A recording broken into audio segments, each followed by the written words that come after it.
Mais comme il ne s'agit pas ici d'en vanter les mérites sans se poser de questions, c'est vous qui allez nous éclairer. Marion Belli, bonsoir. Bonsoir madame. Vous êtes gynécologue installée au centre médico-chirurgical Nérissa à Neuchâtel, un centre qui est pluridisciplinaire dans l'obstétrique et la gynécologie. Merci d'avoir accepté notre invitation. Cette COP, est-ce qu'on vous la demande souvent d'abord ? On me la demande, c'est surtout les jeunes femmes qui me la demandent. Et puis moi, j'en parle aussi volontairement parce que c'est vrai, elle ne change pas le pH ni la flore vaginale. Donc ça, c'est important. Mais est-ce qu'il y a des risques? On se pose quand même la question parce que finalement, le sang stagne de longues heures durant pendant la journée ou la nuit. Oui.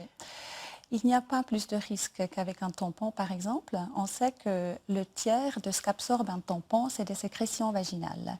Donc, au contraire, la cup, elle cause, entre guillemets, moins d'infections ou elle est moins irritante que le tampon. Ah oui, ça c'est important. Est-ce qu'il y a des contre-indications, par exemple des circonstances dans lesquelles il ne faudrait absolument pas porter, mettre de cup?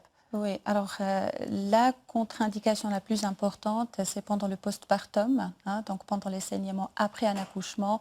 Là, c'est contre-indiqué, comme le tampon d'ailleurs, et puis également pendant une infection.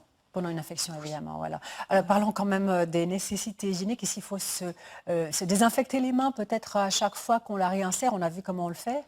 Alors, il ne faut pas se désinfecter les mains, il faut se les laver.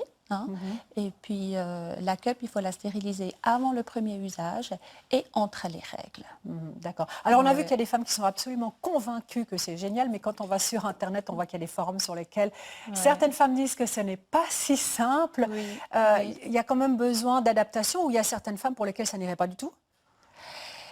Alors, c'est clair qu'il faut un certain temps d'adaptation. Je pense qu'il faut s'habituer un petit peu, aussi trouver la bonne technique. Vous avez vu dans le petit film qu'il y a une technique de pliage. Il y a plusieurs techniques de pliage en fait. Donc, il faut s'adapter un petit peu. Et trouver la bonne taille. Vous nous avez amené plusieurs copes que l'on peut voir sur cette table.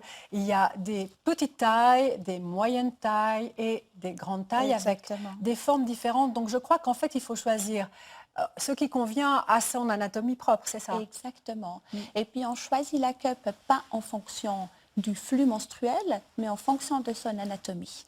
Donc, quand il y a beaucoup de flux, on la vide plus souvent. Quand il y a moins de flux, on la vide moins souvent, mais toujours après 12 heures d'utilisation. Après 12 heures. Et puis, certaines ont un matériau qui est plus dur ou plus souple. Voilà. Donc, il faudra essayer, en fait. Oui.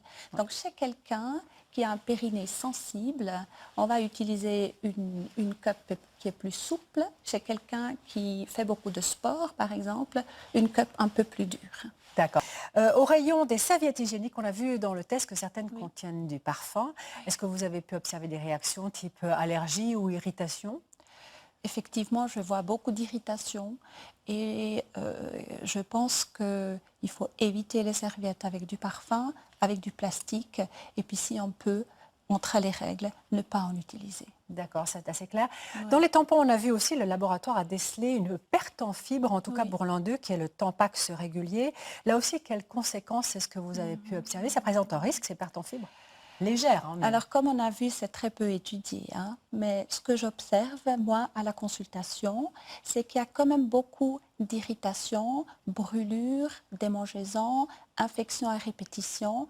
Et dans certains cas, on n'arrive pas à les soigner jusqu'à ce que la patiente abandonne l'utilisation du Tampax. C'est une piste, effectivement. Alors, sans lien avec la perte en fibres, on sait qu'il y a, des études l'ont montré, une corrélation possible entre les tampons et le risque de choc toxique, qui est une infection vraiment aiguë. Comment est-ce que ça s'explique, ça? Alors, d'abord, il faut peut-être préciser que le syndrome du choc toxique peut arriver chez l'homme, chez l'enfant, chez la femme. Et ce n'est pas que lié au tampon, en fait. Effectivement, ce n'est pas que lié au tampon. C'est une affection extrêmement grave et elle peut être mortelle. Et donc, quel est le lien avec le tampon? On a vu ça surtout dans les années 80 avec des tampons super absorbants qui, entre-temps, ont été retirés du marché. Et ces tampons-là étaient fabriqués pour rester en place longtemps. Ah d'accord, donc on voit ça moins maintenant. Oui, et c'est pour ça qu'on recommande de changer le tampon toutes les 4 à 8 heures et si possible, faire des pauses de temps en temps. Est-ce que ce risque de choc toxique existe aussi avec la coupe menstruelle ou pas? Ce risque n'a jamais été décrit lors de l'utilisation d'une coupe menstruelle. Mais théoriquement, il est quand même possible. Donc, d'où quand même le conseil d'observer une bonne hygiène des mains et de la vider régulièrement. Conseil important pour les femmes qui voudraient se lancer, parce qu'on a vu qu'il y en a 2 de ces coupes menstruelles qui ne contiennent pas du tout de traces de formaldéhyde. Et là, c'est peut-être d'autant plus recommandable. Merci beaucoup pour ces explications. De rien.